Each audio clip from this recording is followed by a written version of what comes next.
who was the founding director of the division. Marty was the associate director. Says, thank you for inviting me to the ceremony honoring Marty and Mac. I'm very sorry I cannot attend. Marty and Mac have a rare gift.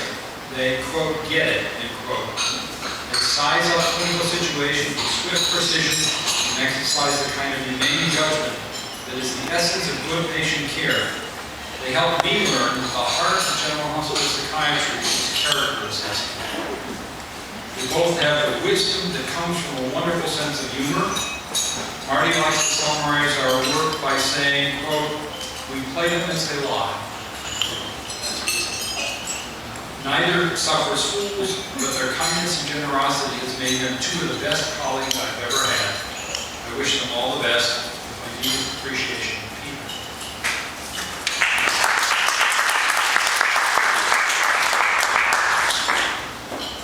Manish Fosdar. This fellow here maybe 12 years ago? More? Even more. Says he wishes he could be here. He says it's hard to fathom that it's been more than a decade since I flew out of the nest of training programs and soared into the wilderness. Apart from some natural anxious feelings, I was pretty confident about making it out there, taste success, and eventually I did. When I look back at my 2 years at Brigham and West Roxbury VA, that's what built my solid foundation. The 3 M's, Marty, Mac, and Life, fed me the balanced diet of clinical knowledge, academic material, and most importantly, real-life wisdom. It is that wisdom that comes in handy when the rubber hits the road. I relished forensic field trips with Marty. He would anoint me at times with his incisive insight into complex issues. Reagan said, trust but verify. Marty said to me, never trust anyone. His comment can be easily misconstrued and looked upon as cynical. But I say thank you, Marty, for that wisdom. I know what you were talking about. Thanks for annual ocean extravaganza. I'm your sailboat as well. Mac, your serenity and knowledge were invaluable to me. You're truly a mentor to many of us. I still feel special to have co-authored an article with you, Psychoneuroimmunology of Autoimmune Disorders. It has touched me personally. Both my mother and mother-in-law have autoimmune diseases. An era will certainly end when both of you step down into your role as attending.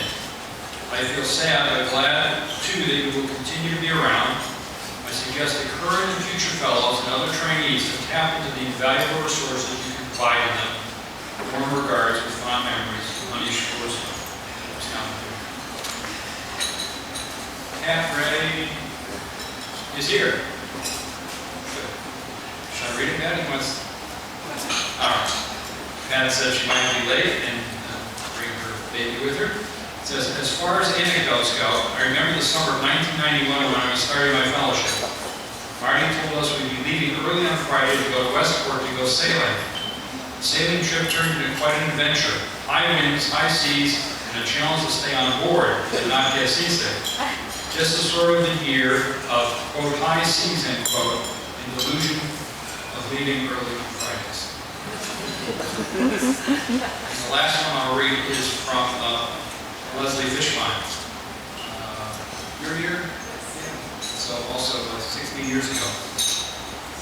He says, I'm sorry I can't come. Certainly I vividly remember my training with the 3 M's, even though it was called 17 years ago. I especially thank Marty for teaching me the concept of a, quote, fingerprintless mental status exam, end quote. My students from UMass have been benefited from this and other concepts he shared about effective liaison in the hospital setting.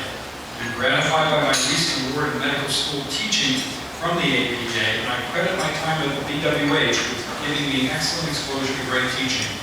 I also thank the 3 M's for the continued accessibility through all these years. Questions have arisen that require the most sage of opinions. This is a time of transitions. People keep asking me, what am I going to do when I retire? And I get angry and say, I'm not the retiring type, but I'm going to make a transition to something new. Over the years I've been here, which are 17 now, both Marty and Mac have made a series of transitions much more toward their outpatient practices, forensic forensics, toward more time for family, toward Westport and sailing, toward Maine and woodworking, but they're not retiring either. And we decided to call the award one, give them a Lifetime Achievement Award, which also doesn't mean your lifetime's over, folks.